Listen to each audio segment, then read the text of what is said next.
Hello again. Welcome back to Hustle Over Everything. I'm Alex, the host and owner of the show. And today is day 2 of our Podathon. Now, I haven't told anybody about this. This is the first time I'm announcing it. We are having a Podathon. Now, I can't specifically announce the reason why yet because there's some contractual things that need to get solved, but that's neither here nor there. Let's get straight into it. Today, we're going to be talking about this week that's been filled with the Jamaican culture, from Vybz Kartel's performance in Toronto, the concert in Toronto, to Hurricane Melissa and the overall devastation that it's created. But there's been a new unsung hero that's come out of it, and I want to talk about that today in the episode. So, all right, let's get into it.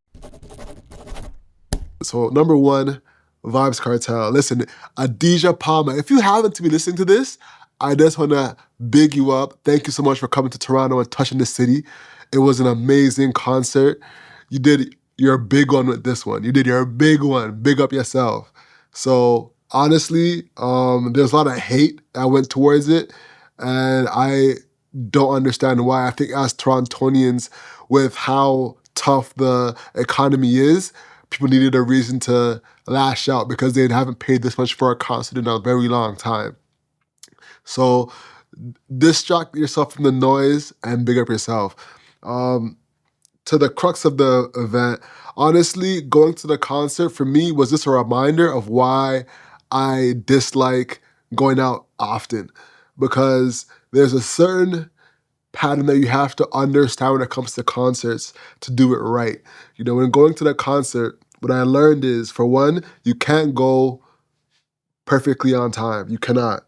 You either have to go extremely early or late and just get to your seats and enjoy the show, or just get there early, go to a restaurant inside the arena, and then go to your show and enjoy yourself.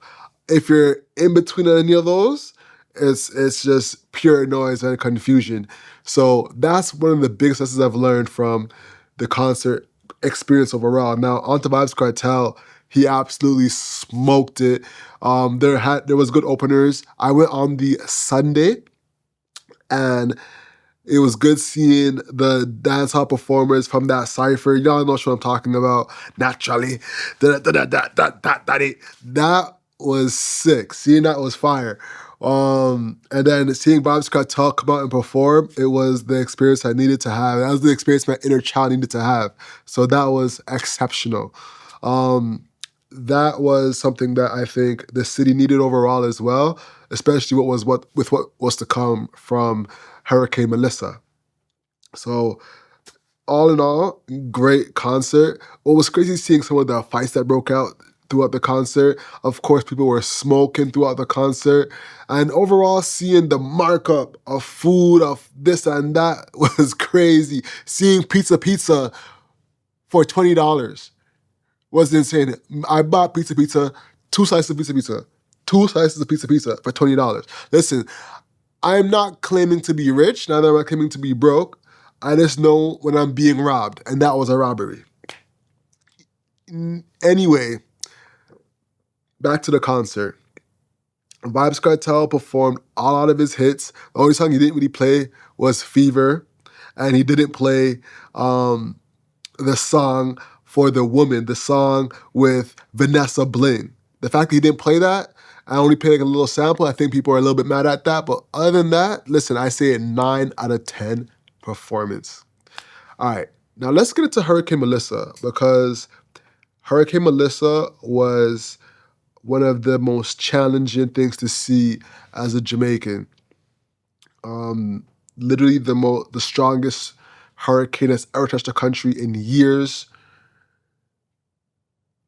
A lot of our friends and family were petrified. I've never seen my mom look at a phone like that before in her life. She was scrolling like it was TikTok, like trying to just see the ups and downs of the hurricane. Now, what I found even more interesting wasn't just the hurricane, because at this point we've seen the damage. We've seen the reckoning that Hurricane Melissa has given. What I want to talk about today is an unsung hero, and that is Dr. Nigel Clark. And who he is a financier. He put something together that is a monumental step forward for Jamaica and Caribbean islands overall. What he does is he is a financier for the IMF, the International Monetary Fund. And what he created was an insurance kind of policy for Jamaica called a cat bond. And what's interesting is you might remember David Mullings. He was back on the show years ago, and he talked all about it. If you don't remember David Mullings, he's also a financier, somebody who is deep within the Caribbean economy, and he talks about it. So I'm going to put that clip right here. Now, here's the reality about the cat bond. Under Dr. Nigel Clark, who was Minister of Finance and the Public Service in Jamaica, Jamaica took out a catastrophe bond. It then renewed that bond, and I'm going to read exactly what was this bond, how it works, and now we've seen reports coming out of Jamaica about Unleash It.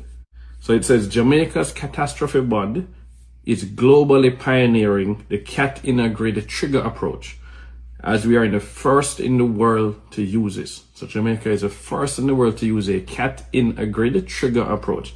The cat in a grid trigger places a grid over Jamaica and surrounding waters, with each grid having a centralized air pressure threshold.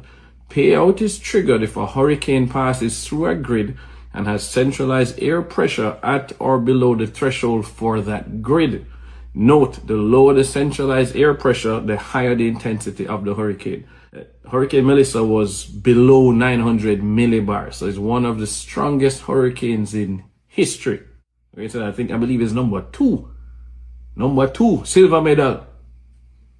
Right? The size of the payout is related to how many such grids are breached. So it's a granular approach, but the more grids that are breached, is the more money that gets paid out to Jamaica. So of course, what are some of these grids, the pressures? So what it said is that each of these grids is associated with a centralized air pressure threshold. For instance, the threshold applicable to grids 5, 6, and 7. Of course, I would want to know where's grids 5, 6, and 7. Well, 5, 6, and 7 is Montego Bay and then going east. So we're looking at Montego Bay out to St. Anne's Bay, right? So those are 5, 6, and 7. So this is an example. The grids 5, 6, and 7 and 8. 958 millibars, 945 millibars, 947 and 932 millibars. So that gives you an idea. All of the grids, from what I can see, were above 900. The lowest I'm seeing in here is 920 millibars to trigger a payout. So we have to understand where we're going. Jamaica took out insurance, and that insurance is now going to flow to the government of Jamaica and allow them to speed up the recovery. One thing that I really appreciated about this is that with the explanation of it, you can understand that we now have an insurance policy for Jamaica when it comes to how we respond to hurricanes. Now, what's interesting about this is not a regular insurance policy, because the way insurance usually works is that you make a payment consistently, and then there's somebody who comes to the reckoning and goes to the wreckage and it sees what is the total damage of this wreckage, and then files it to their company, and their company pays that off. And it's that insurance policy's or the insurance company's job. Their little job is to try and lower that cost as much as they can and drag out that process so they don't have to pay as much. That's the literal game. Whereas with this, the whole policy is to trigger as fast as the storm reaches above the threshold for the payout, which is amazing. I think that is one of the smartest ways that we can go forward. And honestly, it really makes Dr. Nigel Clark a hero for Jamaica. And Jamaica owes this podcast nothing. Jamaica brought this podcast to its first #1 spot in the business charts. And I'm honestly thankful, and I really pray that we have real growth that comes out of this, that we actually figure out a way through this challenging storm, this challenging hurricane. There's been new rivers that have come out. Like the overall geographic makeup of Jamaica looks like it has changed from this. So overall, I just hope that, even though houses have been damaged, a lot of lives have not been lost. And I think that's one thing we can thank God for. That's one thing that we can thank God for. So that's really the crux of what I want to talk about today. Big up to Dr. Nigel Clark. And I am happy that we are able to have something that allows us to have insurance when it comes to the hurricanes and the disasters that can happen in Jamaica.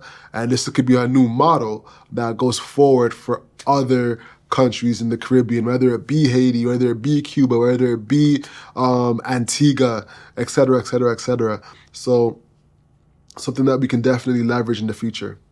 All right, moving right along. I'm going to put some useful links in the description. So if you're looking to donate, whether it be your money or your time, like I said, your money or your time, it does not have to be your money. It could be your time. And you can put that in the description below. You can check that in the description below, and you can go from there.